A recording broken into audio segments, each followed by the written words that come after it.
Hey, what's up everybody, TechDos here and welcome to another PC Tech related hardware news. I hope this will blow your mind, so why were you waiting? Now let's get started.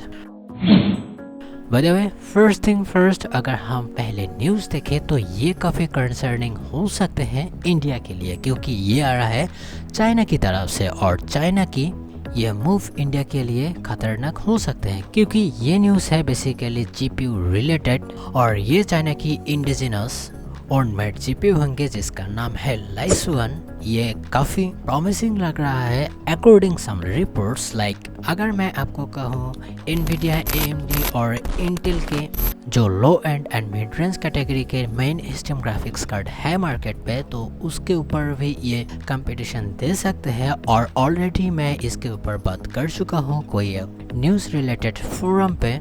And उस दिन की अगर leak की बात करूँ तो ये RTX 4060 की तरह परफॉर्मेंस दे रहा था Geekbench 6 के ऊपर, जिसका सिंथेटिक बेंचमार्क काफ़ी प्रॉमिसिंग था। लेकिन अब जो न्यूज़ आ रहा है ये काफ़ी कंसर्निंग हो सकते हैं। अगर बात करूँ जी सीरीज़ की जीपीयू के ऊपर, विच इज़ 7G106 की जीपीयू की बात करूँ तो ये ब्लैक मिथ वुकोंग के ऊपर 4K में जो परफॉर्मेंस किया, ये कोई छोटा बात नहीं है एक जीपीयू मेकिंग कंपनी के लिए, अगर वो एक नया कंपनी है तो। बाय द वे, इसमें दो पर्टिकुलर मॉडल दिखा गया जिसमें G7105 जो होगा ये प्रोफेशनल के लिए होगा और G7106 जो होगा ये होगा बेसिकली कंज्यूमर के लिए। अगर मेमोरी की बात करूँ तो GDDR6 के 24GB professional GPU with ECC support के साथ, अगर बात करें कंज्यूमर की तो ये 12GB वाला ही होगा। इसमें अगर हम AP32 कंप्यूट देखें तो ये काफ़ी इंटरेस्टिंग लग रहा है, क्योंकि ये टॉप ऑफ द लाइन के ग्राफिक कार्ड जो होते थे 2-4 साल पहले 24 ट्राफ्लॉप्स तक परफॉर्मेंस किया प्रोफेशनल वर्जन में। अभी तक के लिए तो कंज्यूमर के लिए इतना टेस्टिंग नहीं हुए, लेकिन हाँ हर एक एसेंशियल फीचर इसमें मौजूद है। अगर बात करो PCI Express लेन की तो ये फुल्ली 16 लेन को यूज़ करेगा PCI Express Gen 4 के साथ। डिस्प्ले आउटपुट के लिए HDMI एंड डिस्प्ले पोर्ट इसमें दिखा गया, जिसमें डिस्प्ले पोर्ट 1.4A हम देख पा रहे हैं जो कंज्यूमर के लिए होगा। Okay, not bad. लेकिन अगर वीडियो एनकोडिंग की बात करूँ और डिकोडिंग की तो ACVC तक सीमित है इस बार, 8K 60fps and 8K 30fps तक।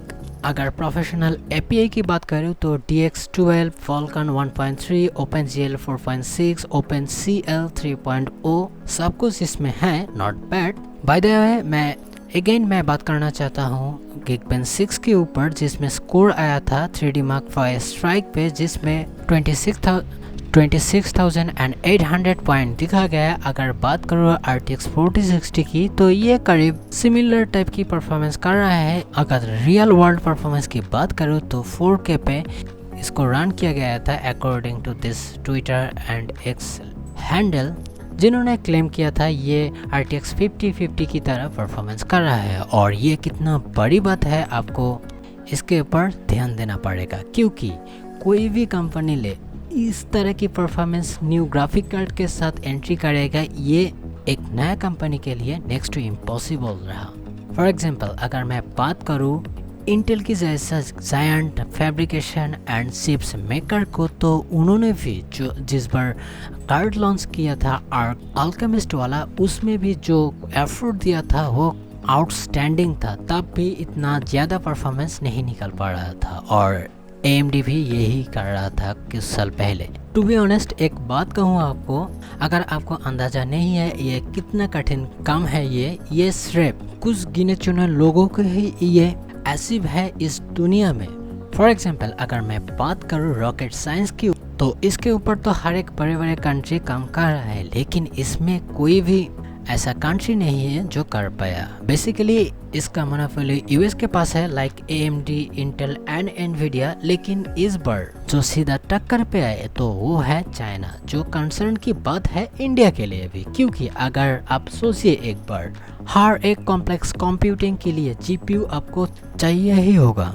इवन आप बातें सुन रहे हैं AI, आर्टिफिशियल इंटेलिजेंस, AIG और भी वेरियस थिंग, लेकिन मैं उस इमोशन से मैं नहीं बोल पा रहा हूँ क्योंकि आपको पता ही होगा लैंग्वेज बैरियर, यानी कि मैं आपको अगर सिंपल करके बताऊँ तो ये कॉम्प्लेक्स ग्राफिक्स एंड कंप्यूटिंग के लिए बना है। वेदर फोरकास्टिंग से लेकर scientific research, extreme simulation and most probably the AI, ये हर एक चीज़ जीपीयू के साथ ही जुड़ा हुआ है, जिसमें ये सारी दुनिया में बड़े स्टेक होल्डर एनवीडिया ही है। फॉर एग्जांपल अगर मैं लेटेस्ट ब्लैकवेल के ऊपर बात करूँ जो ग्रेस सीपीयू के ऊपर कंबाइंड है, अगर प्रीवियस जनरेशन की बात करूँ हॉपर सीरीज के, ऑब्वियसली H100 जीपीयू जिसमें हर एक तरफ से एआई वर्कलोड डाला गया। और भी क्लियर तरीके से बता देता हूँ, अगर ChatGPT, जेमिनाई, ग्रॉक, डीपसेक हर एक कंपनी इसके ऊपर रिले करते हैं। बाय द वे, अगर मैं एनवीडिया की H100 हॉपर जीपीयू के ऊपर बात करूँ, इसका प्राइस कितना होंगे? अगर 80 GB एक्सेलरेटर की बात करूँ तो ये इट्स वॉपिंग 28 grand एक सिंगल सेक्शन के लिए। And to be honest, India पे इसका इतना चर्चा है नहीं जितना होना चाहिए, क्योंकि at the end of the day India इतना डाइवर्सिव एंड प्रोग्रेसिव कंट्री है, तो इसके लिए एआई को तो एटलीस्ट इंफ्रास्ट्रक्चर को तो बिल्ड करना ही पड़ेगा एट एनी कॉस्ट। क्योंकि आपको तो पता ही होगा डोनाल्ड ट्रम्प जो चाइना एंड अदर्स कंट्री के साथ जो कर रहा है सैंक्शन के थ्रू और रेस्ट्रिक्शन के थ्रू, आप H100 जीपीयू के तो रियली छोड़ दीजिए। RTX 5090 के ऊपर भी रेस्ट्रिक्शन है अभी भी, उसमें से D वर्जन, DV2 वर्जन भी आ गया जो थोड़ा कट ऑफ वर्जन है। मैं कंज्यूमर ग्रेड के लिए भी बोल रहा हूँ, अगर इंडिया को भी ये चीज़ फेस करना पड़े तो ये काफ़ी डिस्ट्रैक्टिव हो सकते हैं इंडिया के लिए। मैं ये नहीं कह रहा हूँ अभी के लिए फैब्रिकेशन प्लांट डालना ही पड़ेगा, लेकिन हाँ इन फ्यूचर के लिए तो करना ही पड़ेगा, क्योंकि क्या पता वेस्ट कप के समय पर धोखा दे, और इसके लिए तो आपको तैयार रहना ही होगा। और ऐसा तो नहीं है चाइना एक फ्रेंडली कंट्री है, नो, ये और भी ज़्यादा डिजास्टरस साबित हो सकते हैं। बाय द वे, मैं वीडियो कहाँ से कहाँ लेकर आ चुका हूँ, लेकिन ये टॉपिक इतना बड़ा है, इसी पे ही मैं क्लोज करना चाहता हूँ इस वीडियो। शायद सामने आपको एक और इंटरेस्टिंग वीडियो दे पाऊँ डिफरेंट न्यूज़ और टॉपिक के ऊपर। लिटरली मैं इस वीडियो में डिस्ट्रैक्ट हो चुका हूँ, इसके लिए सॉरी। आई होप ये वीडियो आपको पसंद आया, अगर आया तो प्लीज़ लाइक कर देना, शेयर कर देना आपके फ्रेंड के साथ, क्योंकि ये काफ़ी इम्पोर्टेंट मुद्दा है हर एक इंडियन के लिए। तो प्लीज़ में लिखिएगा आपका राय और सब्सक्राइब प्लीज़ कर देना। एंड वीडियो देखने के लिए थैंक्स अ लॉट।